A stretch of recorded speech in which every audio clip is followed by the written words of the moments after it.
Ya, selamat malam Bapak Ibu serta saudara-saudari sekalian. Kita akan mulai persiapan kita pada kesempatan malam hari ini.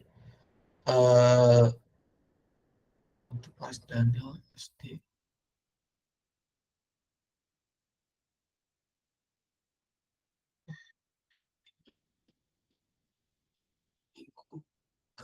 Kelima.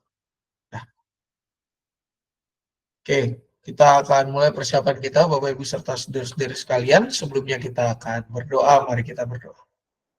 Bersyukur Tuhan pada kesempatan malam hari ini kami boleh kembali berkumpul untuk mempersiapkan diri kami mengajar anak-anakmu di kelas Daniel sampai dengan Musa, secara khusus kelas Immanuel untuk minggu kelima dan juga kelas Daniel sampai dengan Musa minggu kelima dan juga minggu pertama serta kedua Oktober.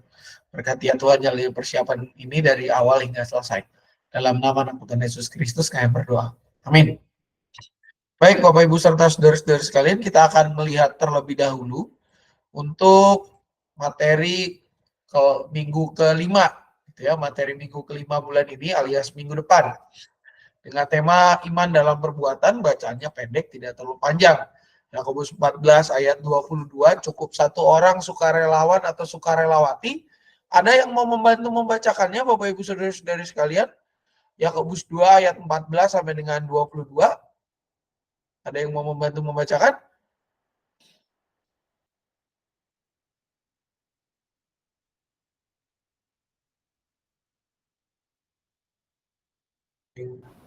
Ya, silakan, Kak Romai. Yakobus 2 ayat 14 sampai 22. Benar, Pak Sam? Ya, betul. Betul.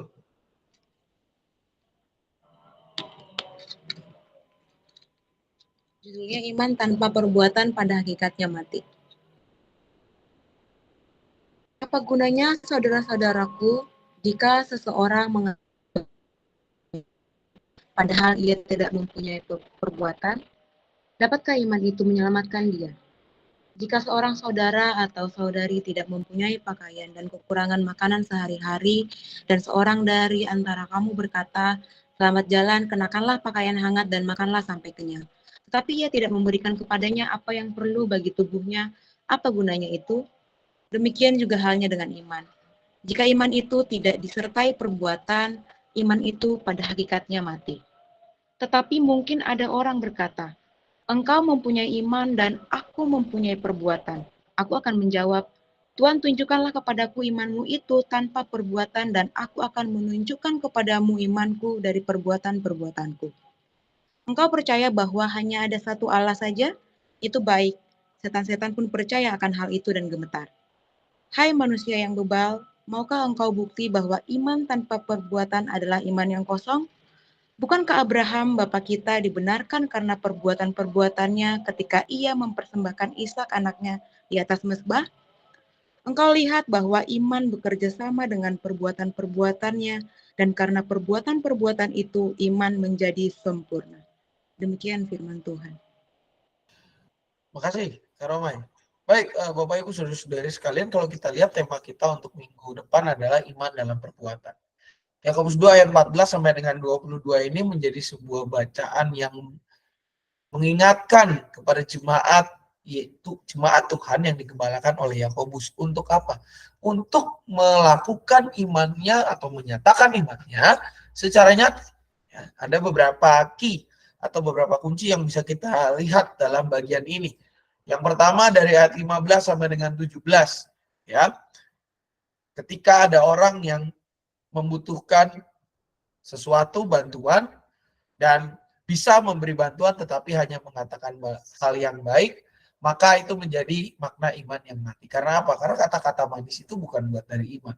Justru ketika kita melihat ada orang yang kekurangan, itu menjadi kesempatan kita untuk mewujudkan bagaimana tindakan iman dinyatakan dengan menolong orang yang bahkan tidak orang yang sedang membutuhkan bantuan. Juga apa? Di ayat 18 sampai dengan 19 kalau kita lihat di sini bahwa iman itu juga bukan hanya sekedar percaya. Iman jauh lebih daripada percaya. Karena apa? Kalau kita percaya itu cuman ya kayak orang ya sudah percaya gitu. Tidak ada tindakan lebih lanjut. Iman itu adalah sesuatu yang mendorong kita untuk percaya pertama. Dan yang kedua mendorong kita juga untuk apa? Untuk mengecek apakah kepercayaan kita itu benar atau tidak. Justru iman itu adalah sesuatu yang menggerakkan kita untuk semakin yakin dan berpegang teguh pada penyertaan Tuhan. Bukan menjadi sesuatu yang boleh dikatakan bukan sesuatu yang terpisah dari perbuatan, tetapi iman dan perbuatan itu sesuatu yang terkoneksi. Karena apa? Tidak mungkin kita menunjukkan iman tanpa perbuatan dan tidak mungkin kita melakukan sesuatu tanpa iman. Contoh sederhana Bapak Ibu, ketika mungkin ini menjadi clue buat kita menerangkan tentang iman dan perbuatan kepada anak-anak gitu ya. Ketika kita berjanji besok ketemu, ya, oke udah kita main lagi besok, kita ketemu lagi besok ya. Tidak ada sesuatu apapun yang bisa memastikan besok kita masih bangun, sekalipun masih anak-anak. Tidak ada yang bisa memastikan apakah besok kita ketemu lagi atau tidak. Apakah besok pertemuan berjalan lancar atau tidak. Tetapi ketika kita mengatakan besok kita ketemu lagi, sebenarnya itu sudah menjadi tindakan iman yang menunjukkan bahwa kita tidak hanya yakin bahwa besok kita akan dipertemukan dengan kuasa Tuhan, dan juga kita menunjukkan bahwa kita yakin Tuhan menolong kita untuk bisa melakukan tindakan tersebut. Dan juga ini di ayat 20 sampai dengan 22, Yakobus memberikan contoh tentang tindakan iman yang nyata, yaitu Abraham. Ya. Iman Abraham adalah sesuatu iman yang aktif. Kenapa? Karena iman Abraham adalah iman yang digerakkan oleh kepercayaan kepada Tuhan, dan tidak hanya sekedar percaya tapi tidak nyata, melainkan percaya dan nyata. Ketika Tuhan mengatakan pergilah, dia pergi. Ketika Tuhan mengatakan persembahkanlah anakmu yang sulung itu, walaupun hatinya berat, tetapi ia tetap menjalankan. Apa yang mau kita ajarkan kepada anak-anak? Kita mau mengajarkan kepada anak-anak bahwa iman dan perbuatan itu sesuatu yang tidak terpisah. Iman adalah perbuatan dan perbuatan juga merupakan bentuk iman kita kepada Tuhan. Oleh karena itu, kita mau mendorong anak-anak supaya apa? Supaya bisa mewujudkan iman, percaya kepada Tuhan dalam perbuatan nyata sehari-hari. Caranya gimana? Caranya salah satunya adalah dengan berbuat baik kepada sesama yang membutuhkan. Kita mau mengajarkan kepada anak-anak supaya mereka menjadi pelaku-pelaku iman yang nyata. Pelaku-pelaku iman yang tidak hanya sekedar omong kosong, tidak hanya sekedar omong doang tapi gak ada tindakan, tetapi menjadi pelaku-pelaku iman yang nyata, yang mau menyatakan iman itu secara benar, dan juga apa? Hidup di dalam iman percaya kepada Tuhan. Oleh karena itu, Bapak Ibu serta saudara-saudari sekalian, untuk ayat hafalan semua kelas minggu besok diambil dari Yakobus 2 ayat 17 yang berbunyi demikian. Demikian juga halnya dengan iman. Jika iman itu tidak disertai perbuatan, maka iman itu pada hakikatnya adalah mati. Di mana melalui ayat ini kita mau semakin menekankan bahwa iman itu harusnya hidup nyata dan menggerakkan kita untuk melakukan kebenaran firman Tuhan. Kalau iman kita justru hanya sekedar kata-kata, ya saya percaya kepada Tuhan, tapi tidak menunjukkan rasa percaya itu dalam kehidupan keseharian, itu hakikatnya adalah iman yang mati. Demikian untuk materi kita dan juga ayat hafalan. Adakah pertanyaan sebelum kita masuk ke aktivitas? Aman semua rekan-rekan? Oke, kalau aman kita akan masuk kepada aktivitas. Aktivitasnya untuk kelas Daniel sampai dengan Daud, yaitu yang bagian ini, yang di bagian kelas apa ini? Kelas 1 sampai dengan 3 SD gitu ya. Temukan 10 tindakan iman yang nyata, ya. Dan itu untuk yang kelas Daniel sampai dengan Daud. Lalu untuk Yeskiel sampai dengan Musa dan Immanuel, bagian ini ya aktivitasnya.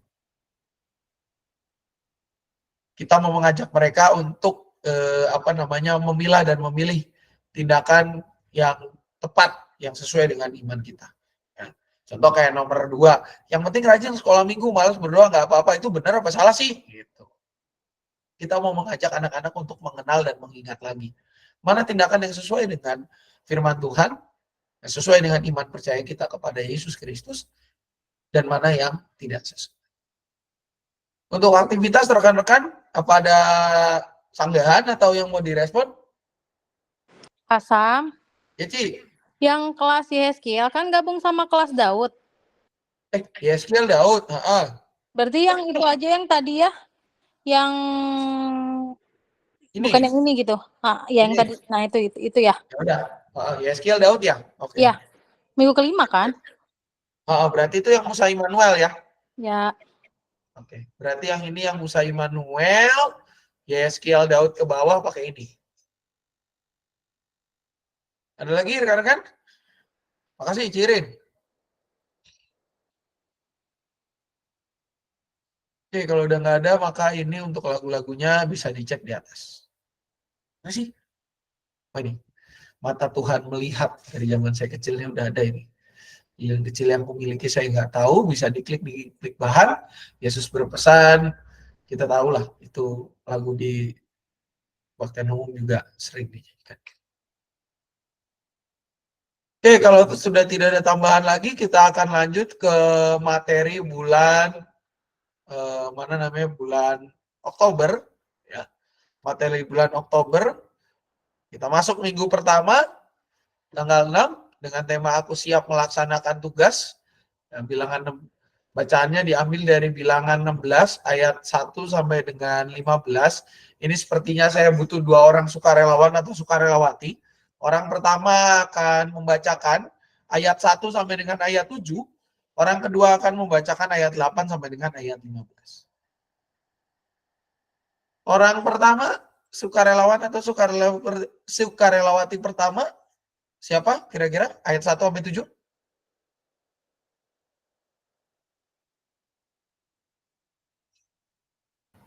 Boleh Ayat Marcel, Pak. Siap, Bu Marcel, makasih. Ayat 8 sampai 15, orang kedua silakan, siapa? 1 sampai 7. 8 sampai 15. Bu Rahayu, siap. Baik, Bu Rahayu 8 sampai 15. Silakan Bu Marcel, ayat 1 sampai 7. Bilangan 16 ayat 1 sampai 7. Pemberontakan Korah, Datan, dan Abiram. Korah bin Yishar bin Kehat bin Lewi beserta Datan dan Abiram, anak-anak Eliab, dan On bin Pelet. Ketiganya orang Ruben mengajak orang-orang untuk bangkit melawan Musa. Beserta mereka ada 250 orang Israel. Mereka itu para pemimpin umat, orang-orang yang dipilih dalam rapat, semuanya orang ternama. Mereka mengerumuni Musa dan Harun, serta berkata kepada keduanya, kalian sudah keterlaluan. Segenap umat itu orang-orang kudus, dan Tuhan ada di tengah-tengah mereka. Mengapa kamu meninggikan diri di atas jemaat Tuhan?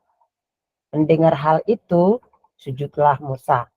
Lalu ia berkata kepada Korah dan segenap umat pengikutnya, besok pagi Tuhan akan memberitahukan siapa miliknya dan siapa yang kudus. Ia akan memperolehkan orang itu mendekat kepadanya. Orang yang dipilihnya akan diperbolehkannya mendekat kepadanya. Lakukanlah ini, hai Korah, dan kamu sekalian kelompoknya, ambillah perbaraan. Ayat 7, taruhlah api ke dalamnya dan bubuhkan dupa di atasnya di hadapan Tuhan pada esok hari. Orang yang akan dipilih Tuhan, dialah yang kudus. Kamu sudah keterlaluan, hai orang-orang Lewi. Terima kasih Pak Sam. Silakan Bu Rahayu, ayat 8 sampai 15. Lalu Musa berkata kepada Korah, dengarlah, hai orang-orang Lewi, apakah belum cukup bagimu bahwa kamu dipisahkan oleh Allah Israel dari umat Israel dan diperbolehkan mendekat kepadanya? supaya kamu melakukan pekerjaan di kemah suci Tuhan dan berdiri di hadapan umat untuk melayani mereka, dan bahwa engkau diperbolehkan mendekat, engkau dan semua saudaramu Bani Lewi. Sekarang kamu juga mau menuntut jabatan imam, sebab itu engkau dan segenap kelompokmu sedang bersepakat melawan Tuhan. Sebab siapakah Harun sehingga kamu bersungut-sungut kepadanya? Adapun Musa telah menyuruh orang untuk memanggil Datan dan Abiram, anak-anak Eliab, tetapi jawab mereka, kami tidak mau datang. Belum cukupkah bahwa engkau memimpin kami keluar dari suatu negeri yang berlimpah-limpah susu dan madunya untuk membiarkan kami mati di padang gurun, sehingga engkau masih juga menjadikan dirimu tuan atas kami? Sungguh, engkau tidak membawa kami ke negeri yang berlimpah-limpah susu dan madunya, ataupun memberi kami ladang dan kebun anggur sebagai milik pusaka. Kau kira kau dapat mengelabui mata orang-orang ini? Kami tidak mau datang. Musa pun sangat marah dan berkata kepada Tuhan, janganlah indahkan persembahan mereka. Belum pernah kuambil seekor keledai pun dari mereka, dan belum pernah kulakukan yang jahat kepada seseorang pun dari antara mereka. Demikian firman Tuhan. Makasih Bu Rahayu dan juga Bu Marcel. Baik, kalau kita perhatikan rekan-rekan di bilangan 16 ini merupakan sebuah tindakan pemberontakan yang dilakukan oleh seorang bernama Korah. Di Korah, ya. Korah ini seorang dari suku Lewi, di mana kalau kita ingat, Bapak Ibu Saudara-saudari, suku Lewi ini merupakan suku yang memang dikhususkan, gitu ya. Dikhususkan skop pekerjaannya berbeda dengan 11 suku lainnya, yakni untuk urusan rumah Allah lah, gitu ya. Jadi ya tugas suku Lewi ini kan mengawasi kemah suci, mengangkat kemah suci, berkemah di sekeliling kemah suci. Memang suku Lewi ini berbeda. Kalau 11 suku lainnya punya tanah, Lewi nggak punya. Ya, suku Lewi ini adalah suku yang memang dikhususkan untuk melayani Tuhan, dikhususkan untuk beraktivitas di rumah ibadah. Ya kalau ada yang jadi koster ya kosternya suku Lewi gitu ya. Kalau di di tradisi orang Yahudi gitu ya. Ya pokoknya berkaitan dengan kegiatan-kegiatan peribadahan. Termasuk imam itu rata-rata keturunan Lewi. Ya. Dan secara khusus Lewi bertanggung jawab kepada Harun karena Harun menjadi imam dan keturunan Harun. Nah, dalam bagian ini kalau kita perhatikan ada seorang yang bernama Korah dan ada 3 orang dari suku Ruben, Datan, Abiram, dan On. Ya, dia ini jadi provokator lah ya, mengajak kurang lebih 250 orang yang para pemimpin umat yang dimana mereka itu para pemimpin untuk melawan Musa dan Harun. Mereka mempertanyakan siapa yang memilih Musa dan Harun. Kok bisa Harun menjadi imam? Kok bisa Musa dipilih menjadi pemimpin Tuhan? Ini kayaknya ada konspirasi lah, ada segala konspirasi, terus juga segala nepotisme, pokoknya KKN lah gitu ya. Intinya mereka ini menuduh Musa itu dan Harun melakukan KKN. Ya. Makanya di sini kalau kita lihat ada sebuah tindakan yang dilakukan oleh Musa, yakni menyuruh mengambil perbaraan dan menyalakannya dengan api, menaruh ukupan. Ya. Perbaraan ini adalah perkakas khusus untuk arang yang menyala dalam persembahan kurban. Kita bisa lihat ini di Imamat 16 ayat 12. Ya, dan ini merupakan barang kudus, hanya boleh disentuh oleh Harun dan anak-anaknya sebagai imam. Nah, ketika ini dibakar, kalau orang yang orang awam yang melakukan penyentuhan, dia akan mati. Ya. Kalau dia tetap hidup, maka orang itu diperkenankan oleh Tuhan. Makanya dalam bagian ini kalau kita lihat di terakhir itu Musa itu marah gitu ya. Karena apa? Karena dia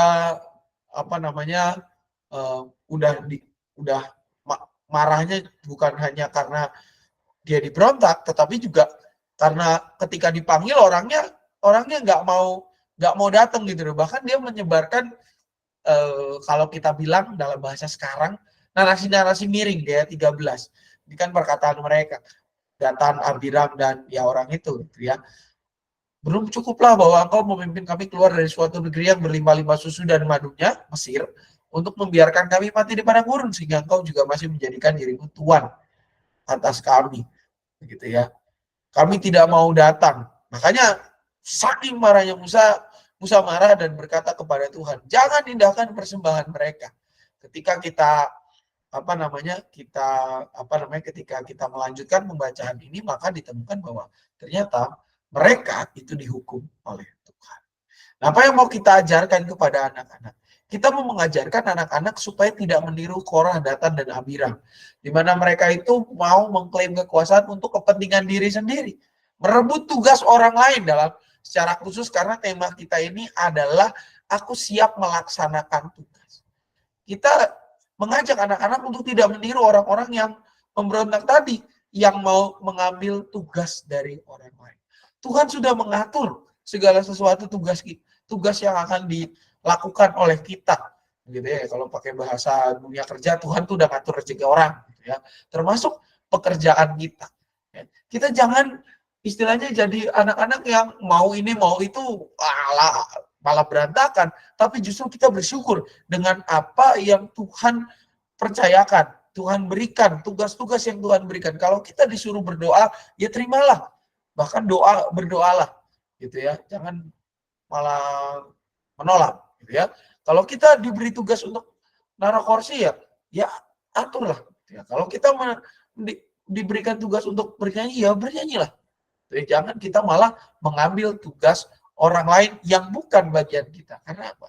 Karena Tuhan tidak senang kalau kita ngerecokin tugas orang lain. Dan Tuhan terlebih senang, terlebih suka kalau kita mengerjakan tugas yang Ia percayakan pada kita dengan sepenuh hati, dengan semaksimal dan seoptimal mungkin. Karena semua apa yang kita lakukan itu adalah untuk persembahan bagi nama Tuhan. Maka dari itu di dalam ayat Alkitab kita, ayat hafalannya diambil dari Kolose 3 ayat 23 yang berbunyi demikian. Apapun juga yang kamu perbuat, perbuatlah dengan segenap hatimu seperti untuk Tuhan dan bukan untuk manusia. Ini materi penjelasan dan juga ayat hafalan. Ada mau tambahan atau respon rekan-rekan? Aman semua? Materi dan ayat hafalan cocok untuk semua kelas? Mohon maaf ini kalau ada yang merasa bahannya kepanjangan, nggak bisa di-korting ya 15 ayatnya. Oke, kalau sudah aman maka kita akan masuk kepada aktivitas. Aktivitas untuk kelas Daniel dan Esther itu seperti ini. Menempel beberapa gambar. Daniel dan Esther ya. Daniel dan Esther.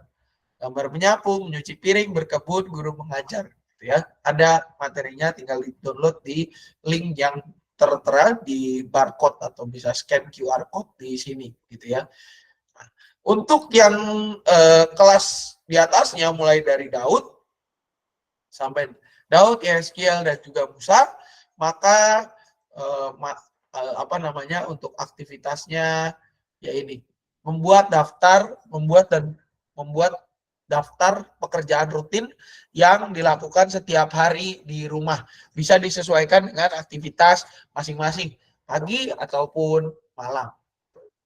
Ini untuk aktivitasnya rekan-rekan ada tambahan? Aman semua?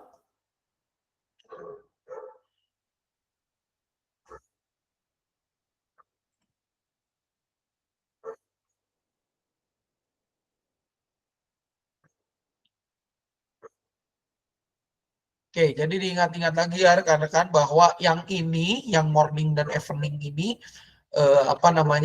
ini yang untuk kelas Daud sampai dengan Musa.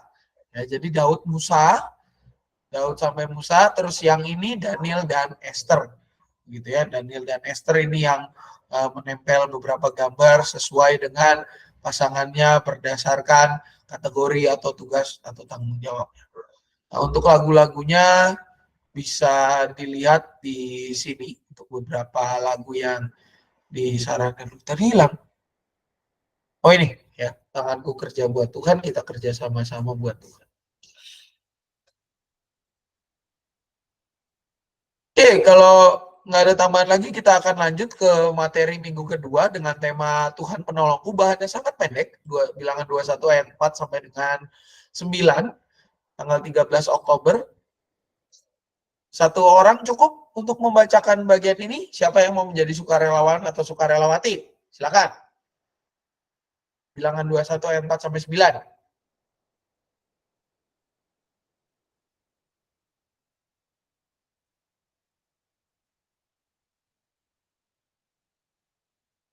Sudah?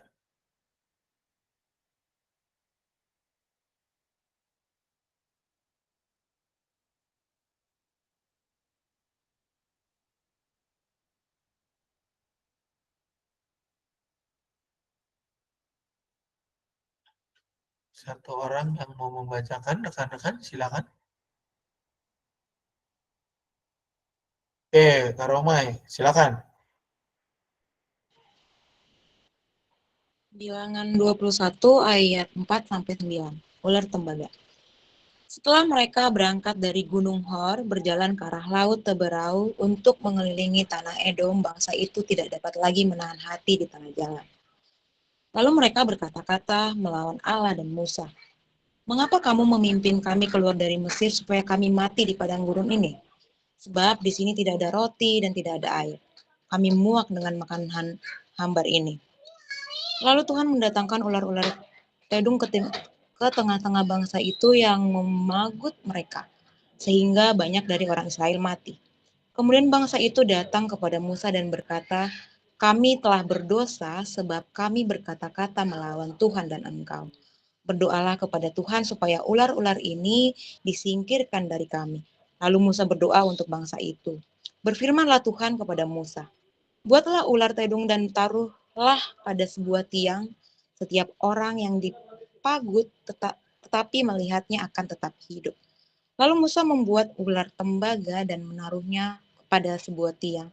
Jika seseorang dipagut ular tetapi memandang kepada ular tembaga itu, maka ia tetap hidup. Demikian firman Tuhan. Terima kasih, Kak Romai.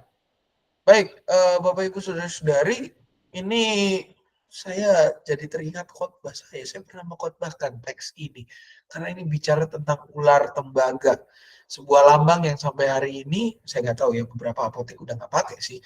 Tapi dulu zaman saya kecil, apotek itu pasti gambarnya ada ular puter gitu ya, terus entah dia di sini ada gelas atau ada tiangnya gitu ya. Nah, kenapa Bilangan 21 ayat 4 sampai dengan 9 yang memaparkan soal perjalanan bangsa Israel ini terjadi.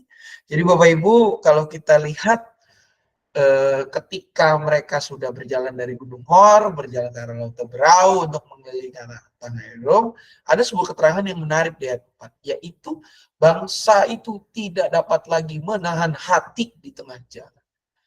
Apa maksudnya menahan hati? Menahan hati ini berarti mereka sudah tidak sabar. Karena apa? Selama ini mereka hanya makan dengan makanan yang diberikan oleh Tuhan, yaitu sebuah roti yang hambar yang disebut sebagai manna. Bahkan mereka bertanya, makanan apa ini? Ya, kalau Bapak Ibu pernah ingat, kita ada seorang pendeta yang pernah khotbah di Cicurug, dia pernah mengatakan begini. Ya, kalau orang biasanya makan tempe goreng, tiba-tiba dikasih ayam goreng, itu menjadi sesuatu yang luar biasa ayam gorengnya. Tapi lama-lama biar kata dikasih ayam goreng terus-terusan gitu ya, lama-lama orang itu akan menjadi bosan. Sama dengan bangsa Israel, mereka sudah bosan makan makanan mana, walaupun mereka merasa bahwa apalagi mereka di perjalanan gitu ya, mereka tidak menetap di sebuah tempat tapi jalan ya terus. Lama-lama mereka bosan dan mereka tidak lagi dapat menahan diri gitu ya untuk protes kepada Tuhan. Dan ketika mereka berprotes dengan sungut-sungut ya, dan selalu kalimatnya adalah, mengapa kamu memimpin kami keluar dari Mesir supaya kami mati di padang gurun ini, tidak ada roti dan tidak ada air, kami muak dengan makanan hambar ini. Ya. Dalam bagian ini, Bapak Ibu serta saudara-saudari sekalian, Allah menganggap tindakan bangsa pilihannya ini sebuah tindakan yang represif, tindakan yang melawan. Oleh karena itu, Tuhan menghukum mereka dengan cara yang luar biasa, yaitu mendatangkan ular-ular. Di mana mereka dipagut. Banyak yang mati. Dan ketika bangsa itu melihat banyak yang mati, kembalilah Ya, mereka mengingat kami telah berdosa sebab kami berkata-kata melawan Tuhan dan melawan Musa. Gitu ya. Nah, ini ketika mereka mengaku dosa kepada Tuhan, memang betul Tuhan mendatangkan keselamatan. Tetapi apa? Tetapi karena Tuhan tahu bangsa Israel itu adalah bangsa yang suka dengan sebuah monumen, sebuah prasasti, gitu. Akhirnya untuk mengingatkan mereka supaya tidak lagi melakukan tindakan yang sama, mereka diminta untuk membuat ular tembaga menaruh di atas tiang. Setiap orang yang digigit ular dan melihat ular tembaga akan tetap hidup. Tuhan ingin mengajarkan kepada bangsa Israel bahwa kalau mereka mau hidup dan selamat, mereka harus mendengarkan firman Tuhan. Ya. Bagian ini juga yang mau kita ajarkan kepada anak-anak. Kita mau mengajarkan anak-anak untuk taat kepada Tuhan. Tidak hanya taat, tetapi menyadari bahwa apa yang mereka terima, apa yang mereka alami sampai saat ini, itu semua terjadi karena pertolongan. Jangan kita seperti bangsa Israel yang sudahlah ditolong Tuhan, dibantu oleh Tuhan, kita melawan Tuhan. Itu namanya kurang ajar. Oleh karena itu kita mau mendidik anak-anak supaya mereka menyadari bahwa Tuhan berperan menolong mereka dalam segala situasi, dalam segala kondisi. Sudah menjadi tugas kita sebagai anak-anak Tuhan untuk mau menyadari pertolongan Tuhan dengan apa? Melihat dan mengarahkan diri kita kepada kasih setia Tuhan. Mengingat kebaikan Tuhan, dan senantiasa memelihara firman Tuhan dan melakukannya dalam kehidupan keseharian. Oleh karena itu, ayat hafalannya diambil dari Mazmur 26 ayat 3 yang mengatakan sebab mataku tertuju pada kasih setiamu. Mengingatkan mereka untuk terus melihat kepada Allah. Ya, memfokuskan diri untuk kemuliaan nama Tuhan. Tidak mengizinkan diri mereka untuk mengeluh, tetapi maju terus untuk mengerjakan panggilan Tuhan. Karena Tuhan pasti menguatkan dan mencukupkan. Ini materi kita untuk minggu kedua bulan September. Adakah pertanyaan sebelum kita masuk kepada aktivitas? Lagu-lagunya ada di sini ya, Bapak Ibu Saudara-saudari bisa dilihat. Oke, kalau tidak ada pertanyaan, maka kita akan masuk kepada aktivitas. Aktivitasnya untuk kelas kelas Daniel sampai dengan Daud. Ini bisa main yang ini ya, main ular tangga ya. Ada di situ petunjuknya. Apa kata jahat yang pernah kamu ucapkan? Jadi ini ular tangga, tapi ular tangga yang mengajak anak-anak untuk merefleksikan apa yang mereka lakukan. Nah, untuk salah. Oh, oke. Kayaknya rekan-rekan untuk bagian ini untuk semua kelas, karena setelah saya cek ini aktivitas yang kelas besar. Untuk semua kelas, kita mau bermain seperti ini, begitu ya, supaya supaya sama semuanya untuk aktivitasnya. Apa kata-kata jahat yang pernah kamu dengar, apa kata baik yang pernah kamu ucapkan, apa yang pernah kamu dengar, apa kata baik yang pernah kamu dengar dari orang tua, ayat Alkitabnya apa. Jadi ini sebuah aktivitas yang mengajak anak-anak dari sedini mungkin untuk menyadari apa yang mereka dengar itu bisa berpengaruh dan juga apa.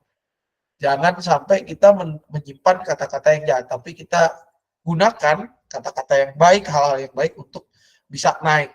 Makanya kan tangganya di kata-kata baik. Kalau kata-kata jahat itu pasti jelek. Itu rekan-rekan untuk aktivitas disamakan semua kelas pakai yang ini. Gimana? Ada yang mau dibikin sesuatu yang berbeda atau gimana untuk aktivitas rekan-rekan? Jadi dari kelas Daniel sampai dengan Musa.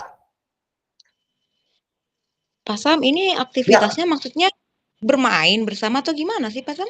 Iya, main sama-sama. Kayak ular tangga biasa? Main Permainan ular ular tangga tangga. sih, Kak. Cuman Kalau kelas yang lebih gede kayaknya bisa main sendiri sih. Cuman kalau kalau kelas yang lebih kecil kayak kelas Daud kayaknya bisa lah ini bareng-bareng mainnya. Sambil itu kalau yang kelas lebih gede kayak Yeskiel sama Musa dia udah bisa nulis kan. Mereka nulis. Nah, kalau kalau yang kelas Daniel sampai dengan Daud baiknya sih main bareng-bareng. Ayo coba siapa gitu sih.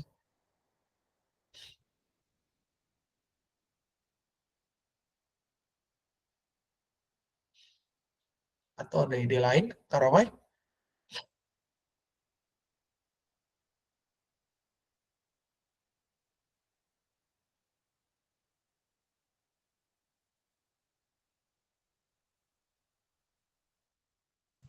Pak Tan, Ya, silakan Bu Krisnawati. mungkin kepikiran aja nih, kalau yang aktivitas ini memungkinkan nggak dibuat banner mungkin ya, 1 meter, ukuran 1 meter gitu. Ini hanya masukan aja sih, untuk di kelas, 1 kelas mungkin. Itu aja sih Pak. Bisa sih, Bu Krisnawati, boleh. Kita kan ada tes mudah-mudahan mic saya masuk. Setahu saya untuk aktivitas kan ada budgetnya. Nanti mungkin di rekan-rekan komisi anak di pengurus bisa dibikinin ukurannya kayaknya nggak usah gede-gede amat gitu ya. Kita bukan spanduk kampanye tapi ya yang secukupnya seukuran di kelas cocoknya gimana. Bisa sih kayaknya Bu Kristiawati. Terima kasih. Kalau memungkinkan sih Pak. Mungkin 1 meter kan paling berapa ya? 35 ya? Berapa itu kurang? Atau A3 atau setengah lah ya, 1,5 kali 1,5. Oh iya, silakan aja monggo. Atau nanti biar di teman-teman ini deh di pengurus yang bisa ukur. Oh ini pakai dadu gitu Pak? Enggak sih. Jadi pasang maksudnya dadunya itu diganti sama anaknya kali ya? Dadunya anaknya gitu? Dadunya anaknya. Oh, atau gini aja kertas HVS Dadunya aja anaknya. tuh. HVS Gitu. boleh juga. Iya. Jadi itu tuh jangan dipotong-potong atau di mana gitu. Tetap kayak gini tapi kertas HVS gitu. Tadi diinjek startnya di mana gitu. Oh, boleh juga sih Kak. Pakai kertas HVS.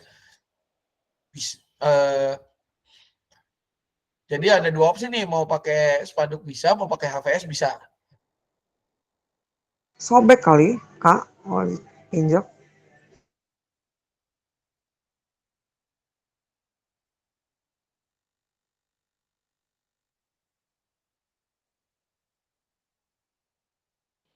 Iya sih.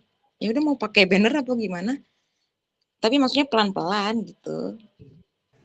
Enggak semua Maksudnya? anak bisa kan bermain. Nah itu dia maksudnya. Itu di start satu anak gitu, nanti kocok gitu. Apa gimana sih, nggak ngerti aku mah.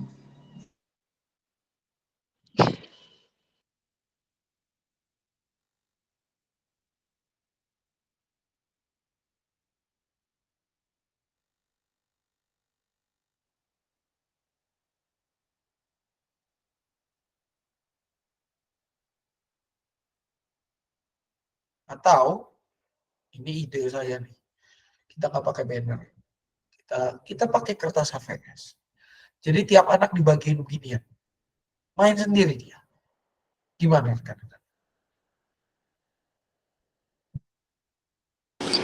Kayaknya main sama-sama aja mungkin Pak kalau usul saya. Dibikin di print gitu ya, yang besar, nanti ditempel atau di meja kita mainnya di tengah, ntar pakai kocok dadu kali, begitu kali. Benar nggak sih? Bisa juga sih. Jadi biar sama-sama aja. Tujuannya apa sih?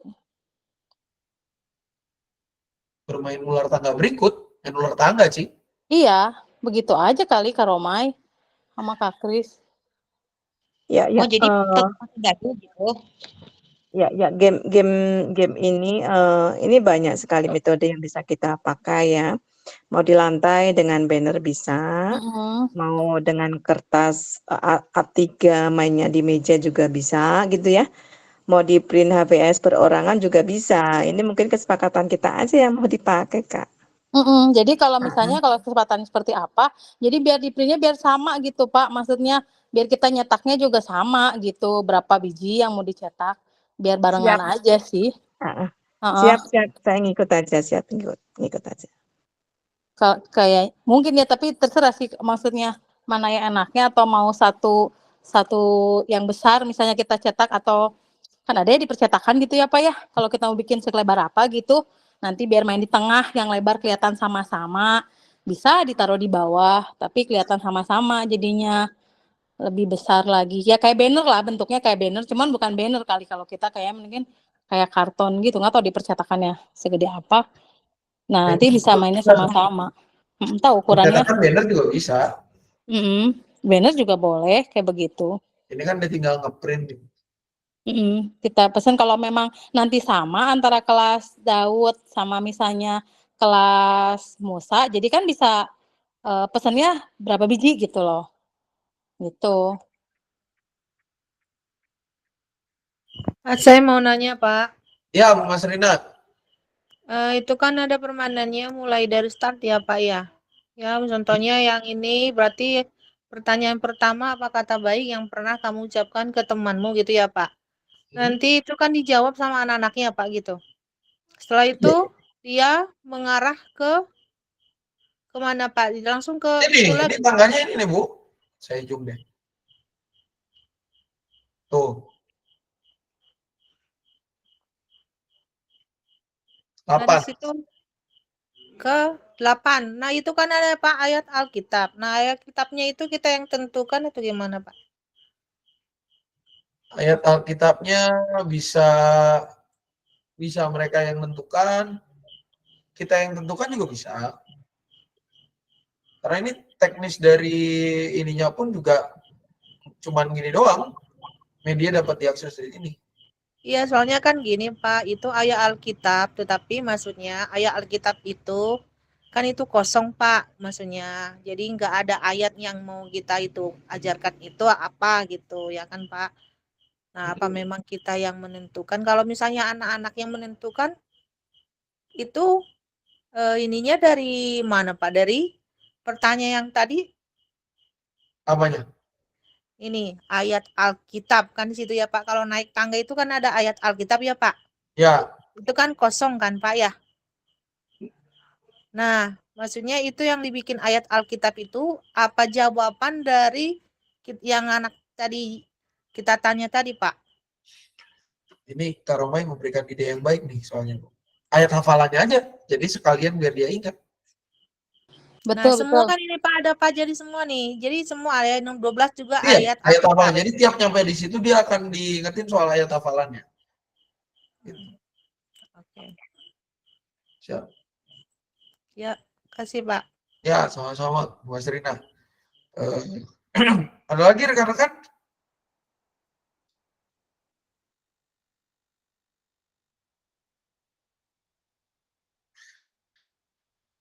Oke, kalau nggak ada,